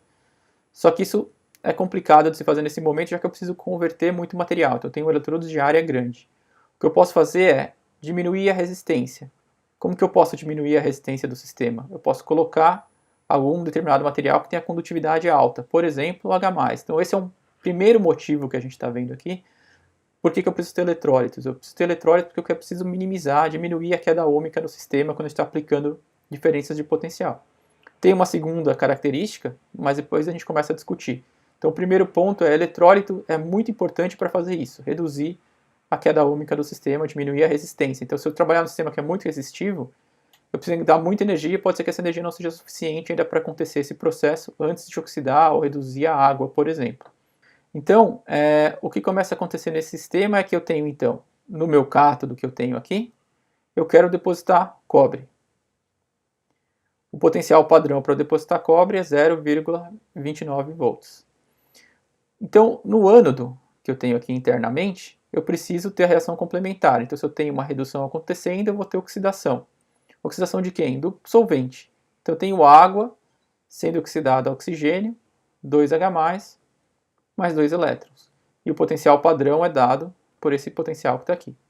Então, o potencial de equilíbrio desse sistema, que é o E do cátodo menos o E do ânodo, a gente tem essa informação, o potencial de equilíbrio pode ser calculado a partir dos parâmetros das semi-reações que a gente tem e discutindo aqui. Então, o ponto é, se agora eu estou numa condição real e eu quero entender qual é o potencial que eu tenho que aplicar nesse sistema, eu preciso entender aqueles efeitos de polarização por concentração, polarização por queda ômica e polarização por ativação. Então, no ânodo, a corrente que vai passar aqui, nesse sistema, enquanto a gente estiver processando aquela reação, estou dando um valor para ela operar, seria um valor de corrente de menos 1,5 amperes. Todos considerando que eu tenho polarização por concentração no ânodo, já que aqui eu tenho água. Então a concentração de água, já que eu tenho solução aquosa, ela é alta e não vai mudar ao longo do tempo de maneira significativa. Então a polarização por concentração eu estou descartando. E aqui a gente consegue definir qual é a sobretensão relacionada à ativação para esse processo que está acontecendo aqui no ânodo. Isso é tabelado, a gente pode pegar para a platina, a sobretensão é menos 0,85 volts. Já no cátodo, que a gente tem aqui, então no cátodo eu tenho a reação do cobre acontecendo sendo depositado, nesse primeiro momento eu vou desconsiderar a polarização por concentração e por ativação. Então eu estou desconsiderando a ativação mais no sentido só para facilitar a nossa discussão, e a polarização por concentração, até porque eu estou agitando o sistema, então dificilmente vai ter algum problema em não transportar de maneira eficiente o cobre até a superfície do eletrodo. Além disso, nessa solução que a gente tinha aqui, então só para discutir, eu ainda continuo tendo a polarização por queda ômica, acho que eu não elimino a resistência do sistema. Então a gente tem uma certa resistência no sistema dada aqui. Então, para a determinação do cobre, a gente pode começar a tentar entender qual é o potencial que eu tenho que aplicar para o sistema começar a depositar cobre no eletrodo, no cátodo, na redinha de platina. Então a gente tinha definido aqui o potencial termodinâmico. Sobre o potencial do ânodo por concentração, a gente tinha deixado já que era zero, então já tinha discutido no slide anterior. O sobrepotencial por ativação é o menos 0,85 volts. E o sobrepotencial por queda ômica, a gente sabe que a gente tinha definido a corrente como esse valor, e a resistência da solução era o 0,5 ohms que a gente tem aqui. Então o potencial que eu tenho que aplicar no sistema para que essa reação se processe é um potencial de menos 2,54 volts.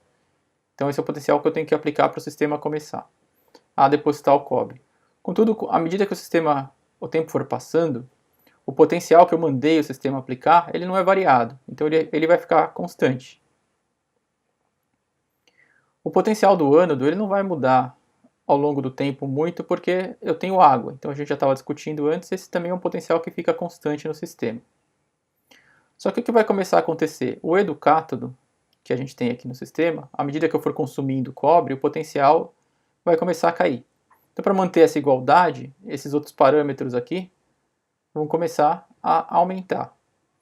O ponto importante é que se o E do cátodo começar a diminuir no sistema, porque eu estou mudando a concentração de cobre, digamos que o E do cátodo mude de 0,3 volts, digamos que esse seria mais ou menos o valor que ele tem aqui, e ele mude para menos 0,4 volts. Se ele mudar para menos 0,4 volts e eu tiver essas outras substâncias em solução, cobalto, estanho, níquel, eles também podem começar a se depositar. Se a gente pensar lá no diagrama de escada. Isso acaba sendo um problema nesse tipo de sistema. Então, assim, se eu tiver outros íons em solução e eu chegar no potencial do cátodo e no potencial onde esses outros metais conseguem se depositar, eles também vão se depositar. Então a gente tem que abrir mão, ou tem que colocar em jogo estratégias para fazer com que o potencial do cátodo não mude ao longo do tempo. Então quando eu tenho dois eletrodos, eu consigo aplicar muito bem, eu consigo controlar muito bem pela fonte a diferença de potencial aplicada entre os dois eletrodos. Então isso é o que eu peço para a fonte fazer. Eu não consigo saber qual é o potencial desse eletrodo ou desse eletrodo. Mas eu sei que eu apliquei, por exemplo, menos 2,54 volts entre esses dois eletrodos. Mas o potencial desse eletrodo e desse eletrodo, eles mudam ao longo do tempo. Eu sei a diferença de potencial aplicada entre os eletrodos. Para tentar resolver esse problema e evitar com que o potencial mude, a gente tem duas estratégias. Uma das estratégias é utilizar o que a gente define como um despolarizador catódico. Eu adiciono alguma substância aqui na solução que consiga se reduzir ou se oxidar. Nesse exemplo, eu coloco nitrato. O nitrato vai se reduzir. Todas as espécies formadas aqui não são espécies que se depositam no eletrodo. Então eu coloco ele numa concentração relativamente alta, e aí já dá para entender aqui que a gente colocou, por exemplo, o ácido nítrico. E o que vai começar a acontecer na superfície desse eletrodo, que está aqui, do cátodo, a gente vai ter essa reação acontecendo. Quando eu tenho uma reação acontecendo na superfície do eletrodo, o potencial daquele eletrodo é mantido no potencial daquela espécie química que está em solução. Então eu estou mantendo o potencial do eletrodo em algo alto, que ainda me deixa depositar o cobre, e não faz com que o potencial caia. Enquanto não acabar essa espécie, desde que eu consiga colocar ela numa concentração relativamente alta, ele mantém o potencial do eletrodo em um potencial relativamente alto, evitando que isso possa acontecer no sistema, e tentando fazer com que esse problema seja minimizado. Ou na prática, não só minimizado, mas que ele não ocorra. Tá? Desde que eu mantenha a concentração do nitrato numa concentração alta. A outra solução, e aí é a solução que a gente utiliza mais hoje em dia, é utilizar um sistema que a gente define como sistema de 3 eletrodos. E então, os potenciostats, que são esses equipamentos que aplicam a diferença de potencial, eles conseguem agora, nesse sistema de 3 eletrodos, controlar o potencial do eletrodo de trabalho. Então, nesses sistemas que a gente tem aqui agora, o que a gente vai começar a fazer, e vai discutir bastante isso para as outras técnicas, é que eu não uso mais 2 eletrodos, eu utilizo um sistema onde eu tenho 3 eletrodos aqui agora. E a gente define esses eletrodos como um eletrodo de trabalho, um eletrodo auxiliar, ou contra-eletrodo, e o eletrodo de referência que a gente já estava definindo. Entre o trabalho e o referência é onde eu aplico a diferença de potencial. Então, eu faço com que a diferença de potencial seja aplicada aqui, e o que acontece? Vai acontecer uma determinada reação química nesse eletrodo, então se acontecer, por exemplo, uma redução, A indo a B, um exemplo fictício aqui, o que vai começar a acontecer é que elétrons estão chegando aqui. Nesse sistema, o que aconteceria? Elétrons estariam saindo do eletrodo de referência. E no meu eletrodo de referência, por exemplo, eu teria lá prata mais cloreto indo para cloreto de prata mais elétron. O fato de eu mudar a composição do eletrodo de referência faz com que ele deixe de ser um eletrodo de referência. Então o potencial desse eletrodo muda, mas a diferença de potencial que eu estaria aplicando é o que eu consigo fazer com a fonte. Então o que eu evito? Eu não quero que a corrente mais passe pelo eletrodo de referência.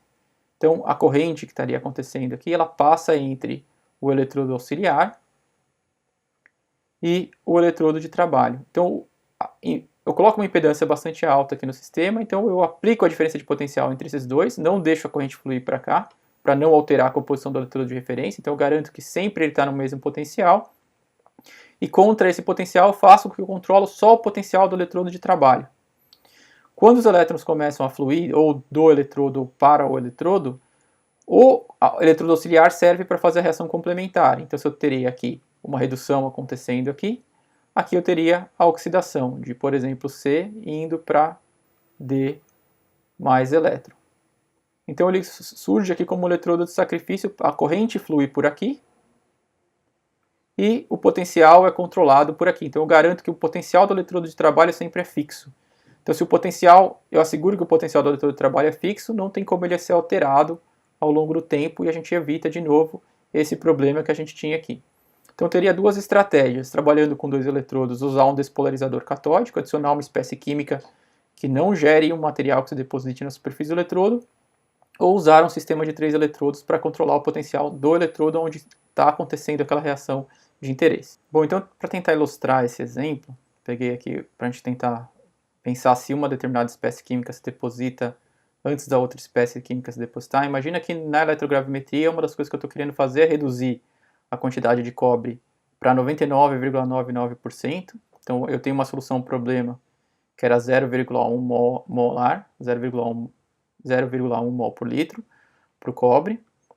E eu quero saber se eu consigo remover todo o cobre antes de reduzir o estanho que está nessa concentração de 0,1 mol por litro em solução.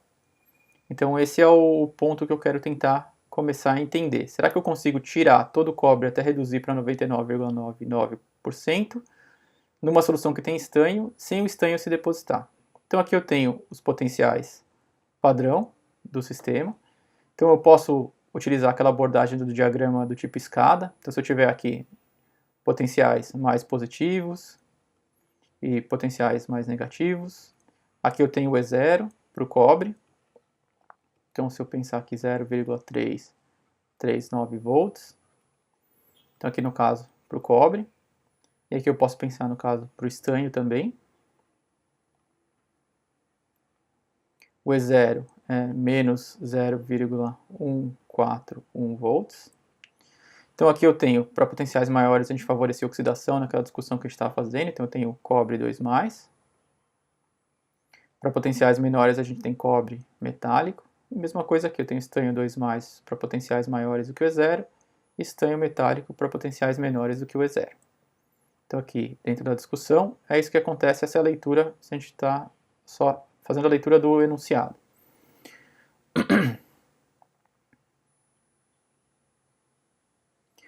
Uma das coisas que que eu coloquei aqui é, por enquanto eu estou desconsiderando sobre a tensão. Então primeiro eu estou perguntando qual é o potencial para depositar o cobre. Então o potencial para depositar o cobre é o potencial no início do experimento, eu tenho 0,1. Então eu consigo, a partir do início do experimento, eu posso escolher o potencial a partir da quantidade de cobre que eu tenho em solução. Então para isso eu preciso usar a equação de Nernst para saber o potencial. Imagina que com o outro eletrodo que a gente tem é o eletrodo padrão de hidrogênio, então só para considerar, para facilitar a discussão. Então eu tenho lá E0 menos RT NF Ln de 1 sobre a concentração de cobre 2+. Então, se eu substituir todos os valores aqui, o E0 a gente já tem, 0,339, menos 0,0592, já vou colocar na escala log, sobre 2 elétrons. E aí a gente tem aqui, então, o log de 1 sobre a concentração de cobre, que é 0,1 no início do experimento. Fazendo todas as contas aqui, a gente chega num potencial de 0,309 volts, que é um potencial aonde eu consigo depositar, então fazer com que o cobre 2+ está em solução, passe para cobre metálico. E no início do experimento, esse potencial ainda é maior do que o potencial, ele não vai depositar, o estanho existe ainda na forma iônica. Quando eu chegar em 99,99%, a concentração de cobre em solução vai ter caído para 0,01%. Então a concentração de cobre em solução, ela vai ser igual ao 0,1 do início, vezes 0,01 sobre 100, que vai ser igual a 1 vezes 10 a menos 5. Então, qual é o potencial que esse eletrodo vai ter agora nesse sistema onde a gente não está controlando o potencial do eletrodo? Então, qual seria o potencial do cátodo? O potencial do cátodo ele vai ser governado, lembrando que a gente desconsiderou sobre tensões, ele vai ser dado pelo E0, 0,339, menos 0,0 592 sobre 2 log de 1 sobre a concentração de cobre, 1 vezes 10 a menos 5.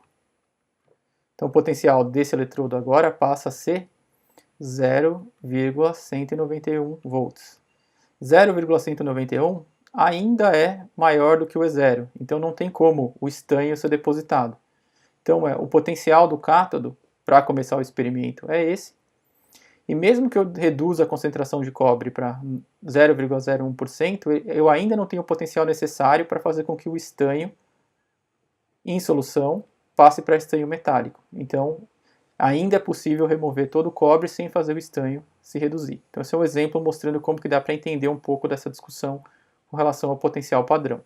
Bom, então uma vez discutido a eletrogravimetria, a ideia agora é passar a tentar usar esses sistemas, por exemplo, de 2 eletrodos, e tentar utilizar a velocidade da reação, a quantidade de carga que fluiu, a quantidade de elétrons que fluiu pelo sistema, para tentar usar a corrente para entender a quantidade de material. Então a gente vai começar a passar a tentar usar aqui, é o que a gente está contando a quantidade de elétrons para fazer o que a gente define na coulometria. Então na coulometria, o que a gente vai ter aqui é contar a quantidade de carga que fluiu no sistema. Então imagina que agora eu tenho lá um eletrodo de platina, e nesse eletrodo de platina eu quero depositar cobre. Então eu tenho lá cobre 2+, indo para cobre metálico. Tem um eletrólito apropriado, por exemplo, pode ser o mesmo exemplo do ácido nítrico, até para evitar a hidrólise do cobre 2 que tem aqui. Tem o outro eletrodo, onde vai começar a acontecer, se aqui está acontecendo uma redução, aqui a gente vai ter uma oxidação, então a gente vai ter a água indo para o oxigênio, na reação que está descrita aqui. E a ideia, então, agora é, a partir do amperímetro que está aqui, saber qual foi a corrente que fluiu no sistema e por quanto tempo essa corrente fluiu. Eu tenho que ter algo que me fale que aquela reação se processou e eu consiga saber o tempo que essa corrente fluiu.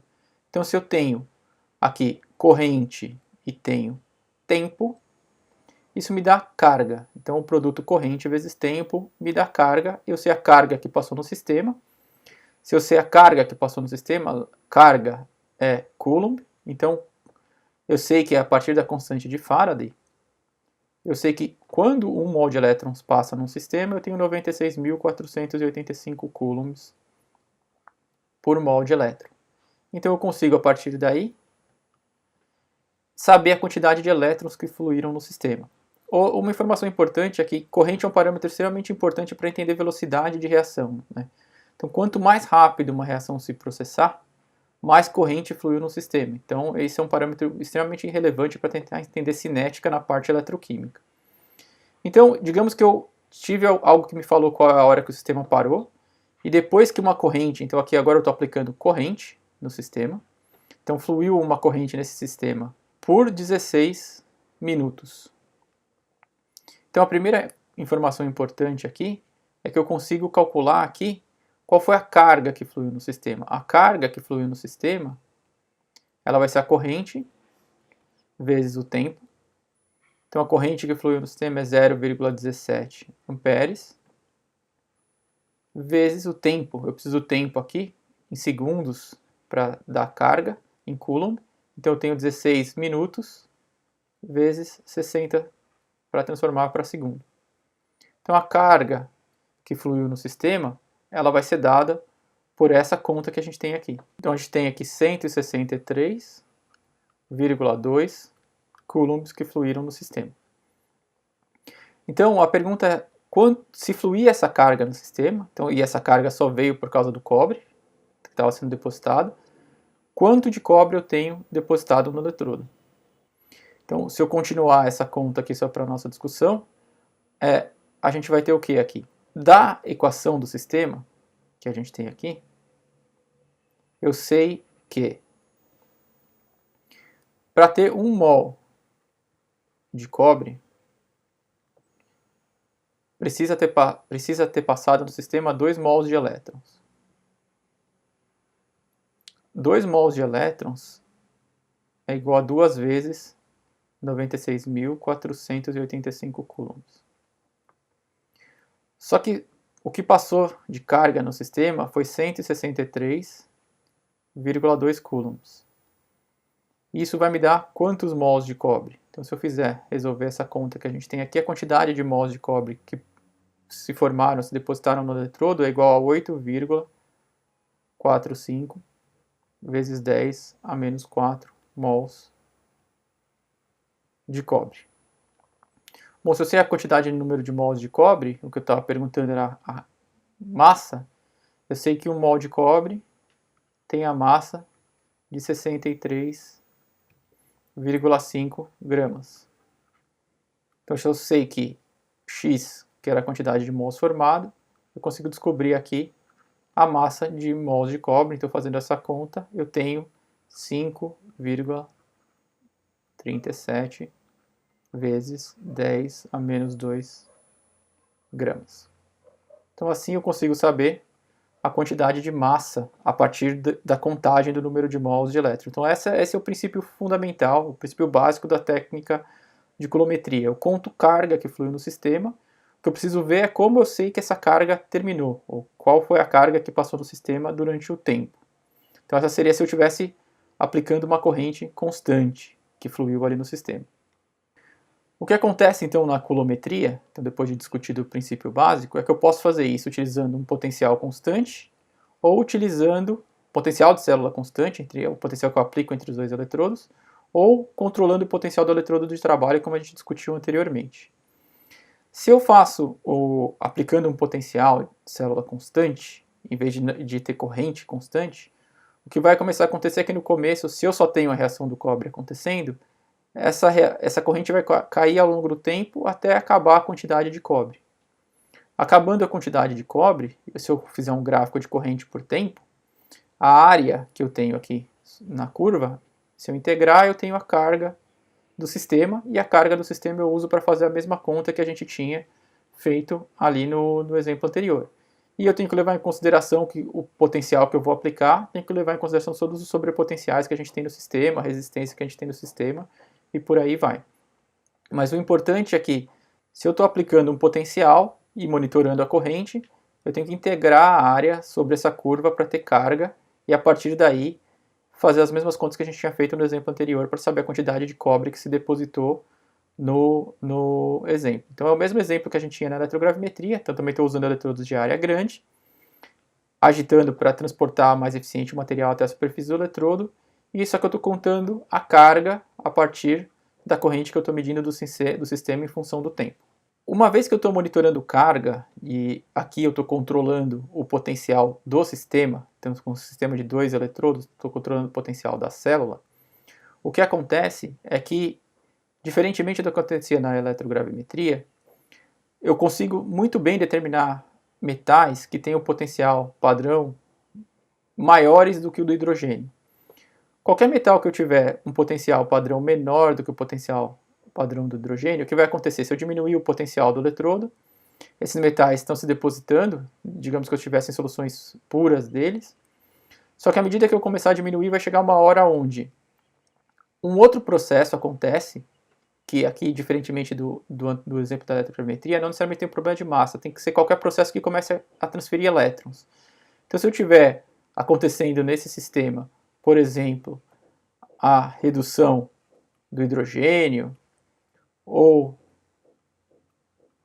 a redução do H+ para hidrogênio, ou um processo onde, por exemplo, eu tivesse a oxidação do hidrogênio também, se eu tiver esse processo acontecendo, e principalmente a redução do H+ para hidrogênio, eu estou contando elétrons no sistema. Ao contar elétrons no sistema, eu estou contando elétrons de um processo que não é o que eu quero medir. Então, estaria contando processos da redução do H+, que tem na solução para a gente evitar a hidrólise dos metais, e estaria contando os elétrons, por exemplo, da redução do alumínio. Então, não teria como eu distinguir qual elétron é do alumínio, qual elétron é do H+. Então, eu não consigo determinar metais que tenham potencial de redução menor do que o do hidrogênio. Então, isso seria só, a coulometria é bastante útil para a gente determinar os metais que estão nessa faixa de potencial maior do que o potencial do hidrogênio. Em vez de fazer a coulometria com potencial de célula constante, que é o que a gente tinha visto no exemplo anterior, eu também posso fazer a coulometria com potencial do eletrodo de trabalho constante. Então, se eu tivesse numa célula que a gente já vai discutir em outras aulas, 3 eletrodos, então imaginando que esse aqui seria meu eletrodo de trabalho, esse aqui é o meu eletrodo de referência, eu controlo o potencial do eletrodo de trabalho e referência, então eu deixo ele fixo, ele não vai mudar ao longo do experimento, diferentemente na célula onde a gente tem potencial de célula constante, e a corrente vai fluir entre o trabalho e o auxiliar. Então essa é uma maneira da gente, no mesmo exemplo que a gente já tinha discutido anteriormente, de controlar o potencial do eletrodo de trabalho em vez de controlar o potencial da célula. Isso ajuda a manter o potencial do eletrodo de trabalho constante e evitar a deposição de outros metais, como a gente já tinha discutido anteriormente. Bom, então a ideia aqui é discutir agora um exemplo de como a gente pode aplicar a coulometria para fazer a detecção de algum analito de interesse. Aqui a ideia é determinar a pureza de ácido pícrico. O ácido pícrico é um explosivo e a ideia é determinar a pureza desse ácido pícrico por coulometria, num potencial controlado. Então a gente está controlando o potencial do sistema e o potencial que a gente está aplicando no sistema é para converter o ácido pícrico para essa espécie que está aqui e envolvendo então aqui 18 elétrons. A ideia nesse experimento foi pegar uma amostra de ácido pícrico com essa massa, que não necessariamente é 100% de pureza, então a gente quer verificar a pureza aqui, e ela foi preparada em 1 litro de solução. Desse 1 litro de solução, a gente tirou uma alíquota de 10 ml e transferiu para uma célula coulométrica, aquela célula onde a gente estava fazendo os experimentos com os 2 eletrodos. Então a gente tem um eletrodo de rede de platina e um eletrodo em espiral, de área grande, mantendo as características para fazer a conversão ser eficiente. Colocou uma certa quantidade de água até cobrir os eletrodos, então para a gente ter certeza que aumentou a área, estava com o sistema com agitação. Aplicou a diferença de potencial entre esses eletrodos que estavam aqui, com potencial controlado.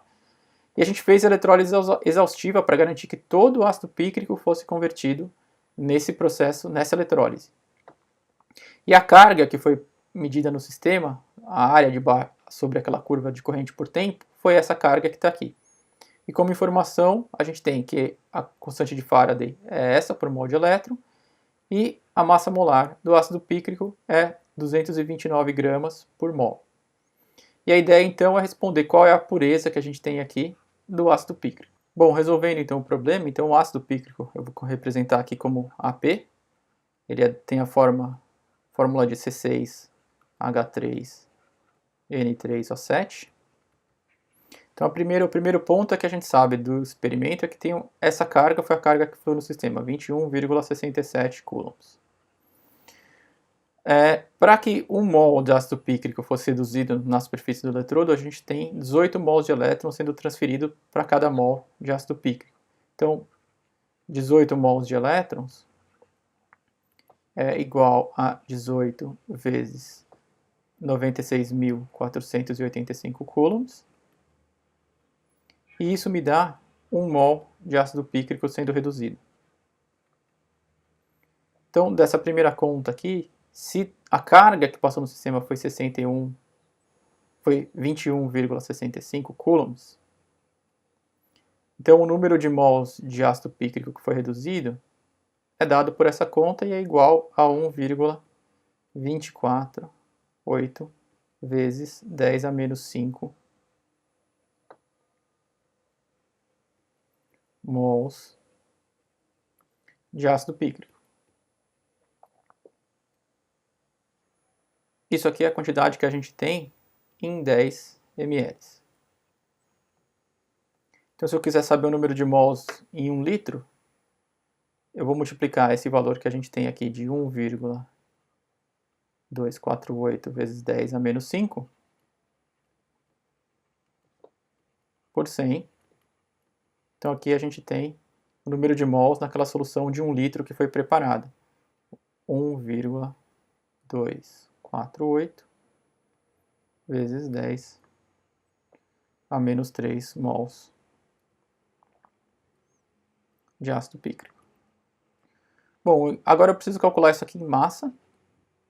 Então, para calcular em massa, eu sei que 1 mol de ácido pícrico é igual a 229 gramas. essa quantidade calculada aqui, 1,248 vezes 10 a menos 3 é igual a massa de ácido pícrico, que é igual a 0,2858 gramas. Então, essa é a massa de ácido pícrico que existia naquela amostra que foi inicialmente pesada. Então, se eu quiser calcular aqui a pureza, eu vou ter que a pureza é dada pela massa real do ácido pícrico que a gente tinha, determinada pelo experimento, dividido pelo total, que foi o quanto eu peguei da minha amostra, que era 29,17. Multiplicar isso daqui por 100. Então a pureza daquela amostra de ácido pícrico que eu tinha era 97,97%. Então aqui como a gente pode usar a coulometria, a potencial constante, para determinar a pureza do ácido pícrico. Bom, um exemplo que falta só a gente discutir é que a coulometria, a corrente constante. Então aqui eu vou aplicar uma corrente no sistema. E a partir de alguma informação visual, um indicador visual ou uma técnica instrumental, eu vou saber qual é a hora que eu tenho que parar o experimento. Então, se eu tenho aqui, se a corrente foi constante ao longo do tempo, e eu sei qual é a hora que o meu experimento acabou, eu sei que a área sobre essa curva que a gente tem aqui me dá a carga. Uma vez que ela me dá a carga, eu tenho, de posse da carga e das contas que a gente já levou em consideração, eu consigo calcular a quantidade de cobre, por exemplo, se eu pensar que essa é a reação que está acontecendo aqui no cátodo, e no ânodo a gente tem essa reação. Então a ideia aqui é que, a partir da corrente constante, isso facilita um pouco o processo do cálculo da área, porque a gente já sabe a corrente que passou no sistema e a gente só precisa saber o tempo. Então toda vez que eu ligar o equipamento para ele fornecer energia, ele me fornecer energia a corrente constante, eu consigo a partir daí, com alguma informação visual, por exemplo, um indicador visual ou uma técnica instrumental, saber o tempo que essa reação parou de acontecer. E aí, se eu sei desse jeito, eu consigo calcular então aqui a carga. E a partir da carga a gente tem todas as informações que a gente tem utilizado. Então isso é o que acontece se no caso eu utilizo a coulometria a corrente constante. Onde a coulometria com corrente constante ela é bastante utilizada. Então a gente pode fazer titulações coulométricas aqui, utilizando esse sistema, e esse é um método bastante elegante de fazer isso, né? Um exemplo é principalmente se eu quero gerar espécies que são bastante instáveis, como por exemplo bromo. Bromo é uma espécie que é difícil se obter, além dela não ser um padrão primário. Lembra que em titulações eu tento fazer um padrão primário ou padronizar uma solução, mas ela tem que ser relativamente estável. Então imagina que eu quero fazer uma titulação de bromo. Então bromo reage com ciclohexeno, formando esse composto que está destacado aqui. Então a reação do bromo com ciclohexeno. Imagina que agora, ao invés de eu querer usar uma bureta aqui no sistema para colocar bromo e fazer essa titulação, eu quero usar uma célula eletroquímica para fazer isso. Então o que eu posso fazer? Coloco aqui um eletrodo de platina numa solução que tem brometo. E o que eu vou fazer? Aplicar corrente constante. Então toda vez que eu ligar o equipamento, vai fluir corrente. Toda vez que eu ligar o equipamento, o brometo que está em solução vai ser convertido para bromo. Então se aqui eu tenho, nesse eletrodo gerador, brometo indo a bromo, tem uma oxidação, nesse outro sistema que a gente tem aqui, no outro compartimento, então tem que estar acontecendo uma redução. Essas bolhas que tem aqui formadas no sistema é do hidrogênio. Então o que a gente vai ter aqui no sistema é que a gente tem aqui o hidrogênio, o H+, da água, formando hidrogênio, que são essas que causam as bolhas saindo aqui do sistema. Então aqui a gente tem uma reação complementar. Esse eletrodo ele pode estar protegido ou não, dependendo se eu quero evitar que as espécies químicas formadas aqui, então imagina que o meio aqui vai ficar muito alcalino. Se esse meio ficar muito alcalino, essas espécies vão sair para a solução que está aqui, e se a alcalinidade do meio, por exemplo, desproporcional a uma espécie química que está aqui. Eu tento proteger isso daqui, mas eu tenho que manter isso daqui para que consiga ainda permitir a passagem de íons. Eu não posso fechar o circuito elétrico. Então aqui, por exemplo, tem um vidro sinterizado, ou algo que troque íons entre a parte externa e interna, e eu posso colocar esse reservatório aqui com uma outra solução internamente, por exemplo, um outro eletrólito. Digamos que aqui eu tenha sulfato de sódio, que pode ser um eletrólito diferente do eletrólito que eu tenho aqui fora, para diminuir a queda ômica ou para o eletrólito necessário que a gente tem no sistema. Então, e aqui nessa solução, o que acontece? Eu também tenho o ciclohexeno. Então, toda vez que eu ligo o sistema, então liguei o sistema, brometo virou bromo, bromo reage com ciclohexeno. Enquanto eu tiver bromo sendo formado e tiver ciclohexeno, eles reagem. Quando todo o ciclohexeno acabar, significa que vai sobrar bromo em solução. Quando sobrar bromo em solução, e eu converti todo o bromo, minha bureta agora vai ser esses eletrodos, eu sei a carga do sistema quando sobrou bromo em solução. E eu posso saber isso de algumas maneiras, visuais ou utilizando técnicas instrumentais para fazer isso. Então aqui eu estou agitando a solução, o brometo que está em solução vira o bromo reagiu com o ciclohexeno, e enquanto tiver ciclohexeno não sobra bromo. Quando sobrar bromo, eu sei que a titulação parou, utilizando uma técnica instrumental ou uma técnica visual. Qual é uma vantagem muito grande de se fazer isso? Eu estou trabalhando com uma solução instável, o bromo é instável, e o que vai começar a acontecer é que eu gero só o que eu preciso de reagente para titulação, não gero um monte de reagente e gero in situ sem fazer qualquer diluição, que é uma das coisas que acontece muito quando a gente tem titulações clássicas sendo realizadas com bureta nesse sistema. Então eu só gero a quantidade necessária de reagente que eu preciso. Então o que vai acontecer? Se agora eu tenho algo que me indica que essa titulação parou, e eu estou monitorando isso a partir do tempo e da corrente, então a corrente que está sendo aplicada no sistema é constante, eu sei o tempo, a partir daí eu descubro qual é a carga que fluiu no sistema, da carga eu sei quantos elétrons, qual o número de mols de elétrons que fluíram no sistema, descubro o número de mols de bromo formado, então o meu indicador visual me falou a hora de parar, então eu sei o tempo, a partir daí eu sei a estequiometria da reação, e eu consigo descobrir então qual é a quantidade de ciclohexeno que a gente tem aqui no sistema. Então, a partir do bromo que a gente tem aqui, o bromo reagiu com o ciclohexeno formando esse composto.